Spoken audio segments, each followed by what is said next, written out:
في سنة 2023 فيلم نابليون يعتبر واحد من أضخم الإنتاجات حرفيا في السنة. ما بقولش من أحسن الأفلام، ولكن فعليا هو من أقوى الإنتاجات اللي نزلت في خلال السنة دي. وهو فيلم فعلا كل عوامل النجاح بتصب إن هو لازم يبقى نظريا فيلم ناجح. والكلام ده قبل ما تخش تتفرج على الفيلم. انت بتتكلم على فيلم اولا من اخراج ريدلي سكوت، واحد من اعظم المخرجين اعتقد في هوليوود، وعدد كبير من افلامه علامات بارزه في تاريخ السينما كلها. ثانيا في كاست من اقوى الممثلين، بتتكلم عن واكين فينيكس، عن فانيسا كيربي، فانت متوقع ان في اداء تمثيلي برضه على مستوى.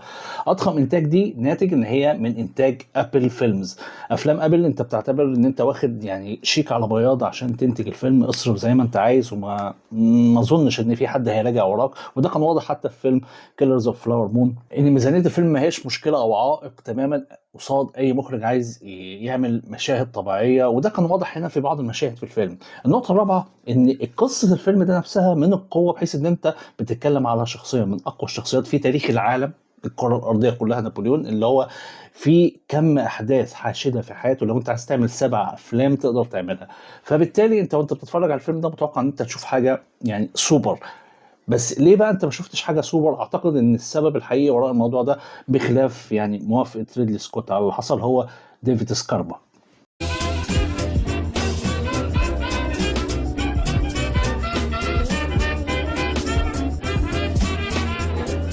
السلام عليكم، يا رب دايما تكونوا بخير. فيديو جديد من فاخر فيلم عن فيلم نابليون، واحد من اهم الافلام حرفيا اللي موجوده في سنه 2023. الفيلم بيحكي قصه حياه نابليون من ساعه ما كان جندي لحد نهايته. خلينا نتكلم عن نهايته مش وفاته، لان مشهد الوفاه ما ظهرش في الفيلم، ولكن نفيه الاخير في سانت هيلينا، ومرحله الصعود من خلال ما كان جندي عادي لغايه لما اثبت تفوقه في المعارك، لغايه لما استطاع استغلال بعض الخلافات السياسيه ونجح ان هو يوصل لمكانه عاليه بحيث انه يترأس الجمهوريه. وبعد كده لما وصل ان هو نصب نفسه كامبراطور، مرورا بالمعارك والخلافات اللي حصلت بينه وبين الدول المختلفه، وسواء الخلافات اللي كانت بينه وبين قيصر روسيا او الخلاف المستديم اللي بينه وبين الانجليز. في الوقت ده بيستعرض طبعا برضه حياته الاجتماعيه والعاطفيه اللي كانت مهمه جدا، سواء مع جوزيفين او حتى علاقته مع اخوه الاكبر منه او علاقته وتاثره بوالدته. كم احداث كبير جدا من غير ما احكي بقى في تفاصيل الفيلم، لان يعني تفاصيل الفيلم انت بالتاكيد ممكن تكون قريتها وشفتها في عدد كبير من الكتب والمراجع او الافلام الوثائقيه او حتى ذكره في عدد من الافلام الاخرى. فانت بتتكلم على فيلم فيه كم من الاحداث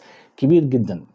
الفيلم فيه مساحات جيده جدا، ولكن في مشكله، ودي بقى اللي انا هتكلم عليها تحديدا. مشكله الفيلم ده تحديدا من وجهه نظري، ان على رغم كل عوامل النجاح اللي موجوده في الفيلم ده، الا ان كان في مشكله كبيره جدا، ان ارتكاز القصه الاساسي كان عن طريق روايه الحياه العاطفيه والدراما اللي كان بيمر بيها نابليون، اكثر من اهتمامه بتاثيره سواء على مسار الاحداث في اوروبا في الفتره دي او على تدخله في الالعاب السياسيه اللي كانت المرحله عنيفه جدا.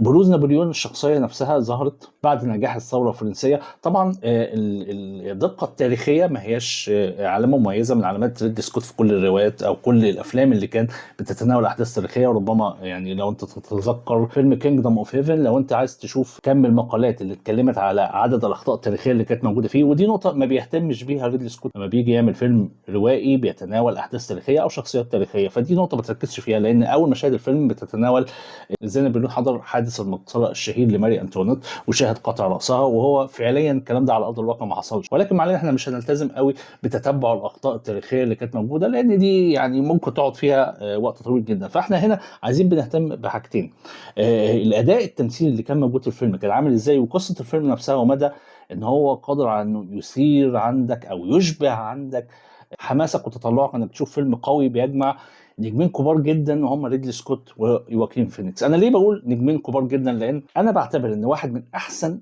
اداءات يواكين فينيكس عبر تاريخه هو من اول ما بدا كان في فيلم جلاديتور، واعتقد ان هو كان مرشح لجائزه اوسكار احسن تاني دور وما خدهاش في السنه دي، رغم ان انا شايف ان هو مثل في فيلم جلاديتور دور من اقوى واعظم الادوار في الفيلم ويمكن في مساره كلها. وشايف ان هو يعني من وجهه نظر متواضعه تفوق حتى في ادائه على راسل كرو في الفيلم ده. وبالتالي قدره ريدلي سكوت ان هو يستخرج منه اداء تمثيلي عالي دي يعني مساله ما هياش فيها شك. ولكن هنا تحديدا كان الموضوع ما كانش بالصوره او الحده اللي الواحد متوقعها. الفيلم هنا ارتكن جدا على فكره العلاقه العاطفيه اللي كانت بين نابليون وجوزيفين ومدى الشبق والتعلق وتقدر تقول الجنون اللي كان متعلق بشخصيته، وازاي نابليون كان مرتبط جدا بمراته لدرجه ان هو غادر الحمله الفرنسيه وهو موجود في مصر لمجرد ان هو سمع ان في اخبار عن خيانتها او علاقتها العاطفيه باحد الاشخاص. وطول الفيلم انت عمال تتفرج على الاحداث دي كاحداث اساسيه، وما هي تتبعها بقى من احداث تاريخيه تعتبر خلفيه للخط الدرامي الاساسي ده. والموضوع ده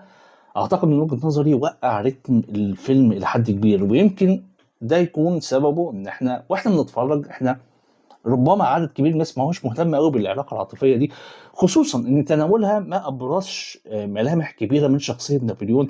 ازاي الشخصيه دي كان قائد عسكري متميز جدا، قائد سياسي محنك، ازاي شعبيته عند الجماهير الفرنسيه كانت واخده مساحه عاليه جدا، لان كل حاجه كان بيرجعها على طول لمدى علاقته بجوزيفين. ودي كانت نقطه يعني انا بعتقد ان هي دي بالنسبه لي العيب الاساسي والرئيسي، وده كان نتيجه يمكن السيناريو اللي كاتبه ديفيد سكاربا. ديفيد سكاربا ليه عدد من الاعمال اللي بعتبرها متميزه يعني من زمان. سنه 2008 كان كاتب ذا داي ذا ايرث ستود ستيل، وده كان من الافلام اللي حظت ببعض الاهتمام النقدي وليس الجماهيري. لكن في 2017 عمل فيلم برضه من اخراج ريدلي سكوت وهو All the Money in the World، وانا بعتبر الفيلم ده تحفه فنيه، ويمكن لحد دلوقتي انا مستني النسخه بتاعه كيفن سبيسي اللي هي غالبا مش هتنزل. اهتمامه كان واضح جدا ان هو بيهتم بفكره الصراعات الشخصيه وليس الصراعات السياسيه او الاحداث الكبيره اللي بتاثر في الواقع. فدي وجهه نظر انت ممكن تتقبلها في بعض الروايات، يعني مثلا اول زمان ان ذا وورلد بالذات بتتكلم عن علاقه الملياردير اللي بيرفض الابتزاز، وبالتالي بتتتبع شخصيه الرجل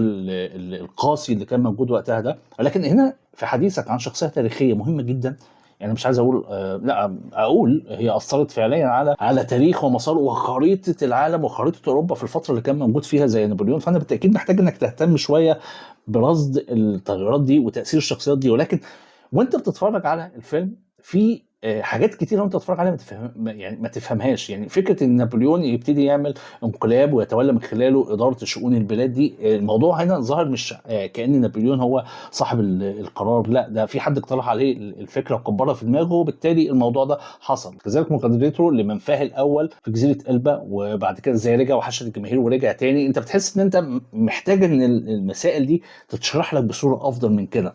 الاداءات التمثيليه اللي في الفيلم كانت جيده لحد كبير جدا وكانت متميزه، رغم ان انا شايف ان اداء يواكين فينيكس هنا ما كانش في احسن مستوياته فعليا. وانا راجع اقول ان المساله دي لان شخصيه نابليون نفسها ما اتكتبتش بصوره جيده. فكره ان انت بتحصر لي صراعات نابليون الاساسيه في علاقته العاطفيه بمراته، وبتجعل الشخصيه مش عايز اقول الشخصيه شائهه، ولكن الشخصيه تايهه حتى في اتخاذ قرارات مصيريه قويه جدا، قرارات الحرب، قرارات الاستيلاء على السلطه، قرارات التحول الى امبراطور على راس فرنسا. الحاجات دي قرارات كلها انت لازم تصدر على الشخصيه بالتاكيد ليها وزن تقيل في الحياه السياسيه، عند شخصيه لها قدره عاليه على التحكم في الالاعيب الدبلوماسيه والسياسيه اللي كانت موجوده وراء الستار، مش مجرد شخصيه تايهه حد بيقترح عليها الفكره فهي يعني بتشعشع في دماغه فيلا نعملها وبالتالي بتنجح. الصوره اللي ظهرت قدامي دي كانت صوره غريبه شويه وانا بتفرج عليها وما شدتنيش خالص للاداء اللي كان موجود. لكن على صعيد اخر في اداءات تانية متميزه جدا. اداء فانيسا كيلب في شخصيه جوزيفين كان متميز جدا. روبرت ايفرت في شخصيه دوك اوف ويلينغتون، الشخص الوحيد اللي تقدر تقول ان هو الحق الهزيمه الساحقه بنابليون، كان جيد جدا. فدي كلها عناصر بتساهم ان الفيلم ربما يعني لا يعتبر بالنسبه لي فيلم ممتاز، ولكن هو فيلم جيد او مقبول. ولكن عيبه ان هو فيلم طويل، والفيلم هنا انت وانت بتتفرج عليه في السينما بتوصل مدته لحوالي ساعتين ونص، رغم ان في تصريح لريدلي سكوت ان المفروض الفيلم في نسخه اكبر منه ممكن توصل لثلاث ساعات، ولكن دي هتنزل بقى على منصه ابل حصريا. اعتقد ان دي ممكن نسخه الواحد برضو يتفرج عليها لان النص ساعه من الاحداث بالتاكيد بتفرق. عناصر بقى قوه الفيلم: موسيقى الفيلم جيده، تصوير الفيلم يعني برضو رائع رائع جدا.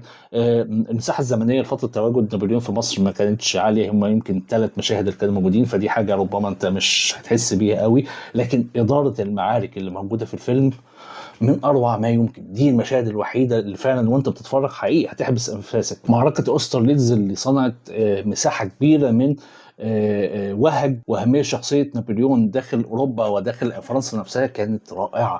معركه ووترلو اللي كانت في اخر الفيلم من اروع ما يمكن. فاداء المعارك هنا دي مشاهد لازم هتتفرج عليها وحرفيا هتحبس انفاسك وانت بتتفرج على جمال التصوير، على اداره المعركه، على فكره الضغط النفسي. يعني دي فعلا المشاهد اللي بتحس ان ريدلي سكوت يعني بيفرض عضلاته فيها، وواضح قوي ان هو متمكن بقى فيها كاحلى ما يكون. ولو انت بقى فاكر يعني المعارك اللي كانت موجوده في كينجدم اوف هيفن، فانت بتتكلم على مستوى رفيع فعلا، ان هو يقدر ان هو ينفذ المعارك دي بنفس الجوده ونفس الضخامه. فدي نقطه من نقط قوه الفيلم المتميزه جدا، كان ناجح جدا في النقطه دي. لكن غير كده انا بعتقد ان الفيلم كان من الافضل ان يتم تناوله بصوره تانية، او انا كمشاهد كنت هستمتع بيه بصوره اكبر بكتير لو كان هو اهتم فكره الصراعات السياسيه الموجوده، ان هو كان يبين لي ازاي شخصيه نابليون مش شخصيه منقاده بتخضع لابتزاز زوجته، لضغط والدته، او ازاي بيحاول يستفيد من المشاهد او الصراعات السياسيه بصوره يعني ضعيفه شويه، مش هو المحرك الرئيسي ليها، ولكن هو مجرد واحد بيلعب في الخلفيه، ولو الحظ حالفه فهو بيكمل مسيرته، لو لم يحالفه فاذا يعني هو مجرد جندي عادي. تحس ان في نقط